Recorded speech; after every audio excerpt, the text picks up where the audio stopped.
Valáquia, 1476, século XV. Uma mulher era queimada em praça pública, acusada injustamente por bruxaria pelos moradores da região.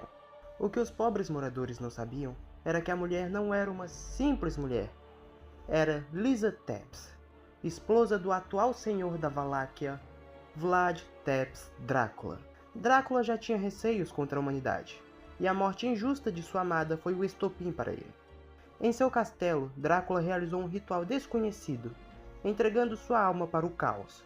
O Lorde Vampiro deixou de ser apenas um vampiro qualquer, e se tornou o Lorde das Trevas, o Messias Negro, o Rei do Inferno. Drácula enviou diversas tropas demoníacas para atacarem toda a Valáquia, e logo estaria estendendo suas mãos para toda a Europa, antes de enfim destruir a humanidade. Porém, para completar a desgraça do conde, seu próprio filho, Adrian Fahrenheit Tepes, tomou o partido da humanidade, e decidiu defendê-la, se afastando de seu pai sem o enfrentar, pois sabia que a luta resultaria em sua morte. Ele se escondeu nos subsolos da região, esperando um guerreiro forte o suficiente para deter seu pai e acabar com sua loucura. A esta altura, toda Valáquia já estava tomada pelos demônios e estava prestes a ser varrida do mapa. A Igreja Católica já havia enviado diversos soldados para enfrentar o conde, mas nenhum retornou vivo. Até mesmo pelo mar avanços foram feitos. Um pirata chamado Grant Dynast, junto de outros homens, invadiram o castelo, mas foram interceptados pelo próprio conde. Todos sumiram sem deixar nenhum vestígio. Com todos os esforços resultando em nada, a igreja se viu sem opções, e então tiveram de recorrer aos guerreiros que não eram muito bem vistos pela sociedade. A bruxa conhecida como Saifa Belnad, órfã e criada pela igreja, foi enviada para deter Drácula, mas depois de muito tempo, nenhum resultado foi entregue, e seu sumiço deixava claro, a morte era o seu destino. Então, parecia que todos os guerreiros tinham acabado, e o Papa se viu obrigado a tomar uma decisão mais drástica do que chamar uma bruxa.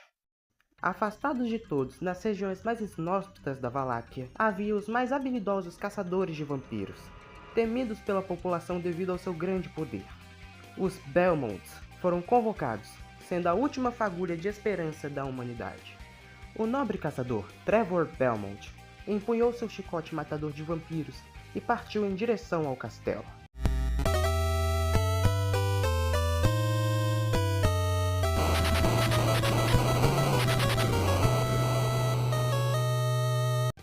A jornada do caçador começou numa cidade que estava sendo atacada por diversas criaturas da noite. Nem mesmo as igrejas do local estavam a salvo da criatura. Na cidade também estava tomado por diversos zumbis. Zumbis esses que eram resultado das almas aprisionadas dos soldados enviados pela igreja antes de Saifa. Pela cidade, Trevor conseguiu adentrar o castelo pela Torre do Relógio, uma ligação fácil entre a cidade e o resto do castelo do conde. No topo da Torre do Relógio, Trevor se deparou com um terrível monstro, e uma luta se iniciou. Após derrotar facilmente a criatura, é revelado que o ser era Grant Dynast, que fora amaldiçoado pelo conde para ser usado de exemplo para os caçadores que tentassem lutar contra ele. Agora, com a maldição que caía sobre o homem desfeita, Grant se juntou a Trevor em sua jornada.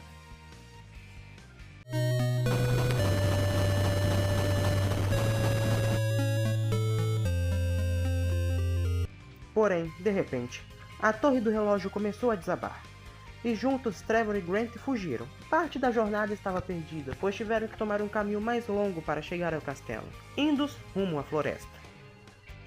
Na floresta, Trevor e Grant se depararam com uma criatura gigantesca, um ciclope numa região, e perto dele, várias estátuas. Após derrotarem a criatura, uma das estátuas virou uma humana, revelando ser Saifa Belnad, que não fora morta, mas sim interceptada e petrificada antes de avançar em sua jornada.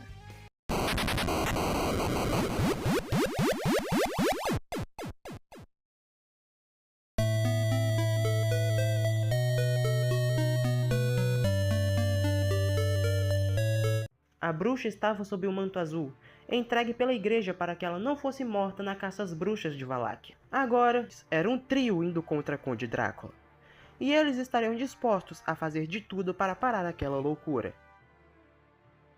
Os próximos caminhos foi seguindo pelo pântano, onde o trio adentrou uma passagem subterrânea, onde se depararam com Lord Drácula.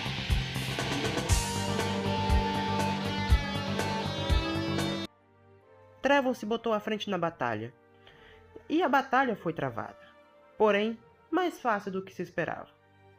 O vampiro não era Drácula, mas sim Adrian Tepes, agora se apresentando como Alucard, vampiro fruta do amor de Drácula com Lisa, que estava no subsolo esperando o momento certo, que enfim havia chegado. Trevor Belmont era o guerreiro capaz de deter Drácula.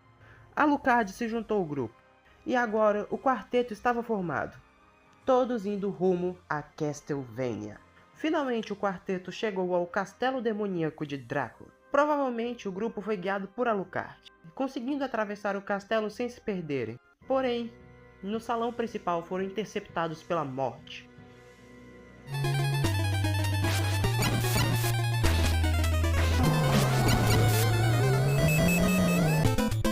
Que foi com um esforço considerável derrotado. E enfim, após mais uma série de desafios, era a Sala do Trono.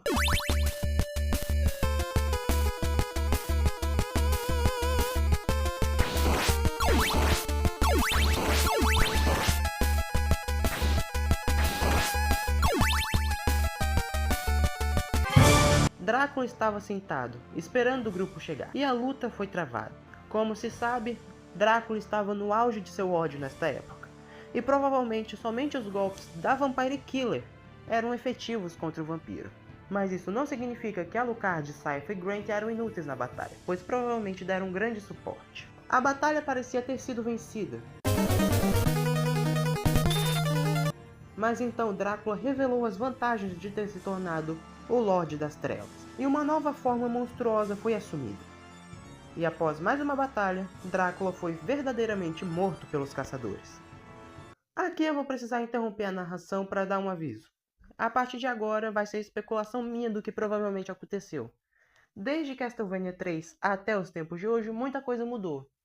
Como, por exemplo, a introdução do Corredor do Inferno em Curse of Darkness, e a introdução da Lisa e de toda a história do Alucard no Symphony of the Night. Então eu vou misturar as informações de Castlevania 3 com o Castlevania Curse of Darkness para encerrar essa história.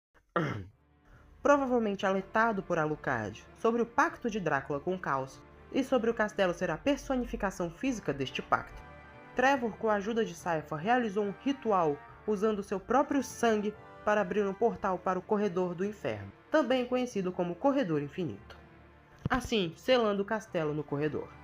O grupo fugiu do castelo antes dele ser totalmente consumido pelo Corredor Infinito, e numa montanha próxima do castelo, viram ele ser totalmente destruído pelo ritual. Trevor e Cypher provavelmente seguiram o caminho juntos. Grant voltou ao seu próprio caminho e provavelmente usou os moradores de Valáquia a reconstruírem o local após a destruição. Já Alucard contemplou o sol onde nasceu uma última vez, antes de se pôr a dormir para nunca mais acordar. Porém, como você sabe, o mal sempre retorna. Mesmo que esteja sob a forma de um morcego, sob a forma de um lobo, ou até mesmo sob a forma de névoa, o mal sempre irá retornar. E sempre irão ter pessoas que querem que o mal retorne.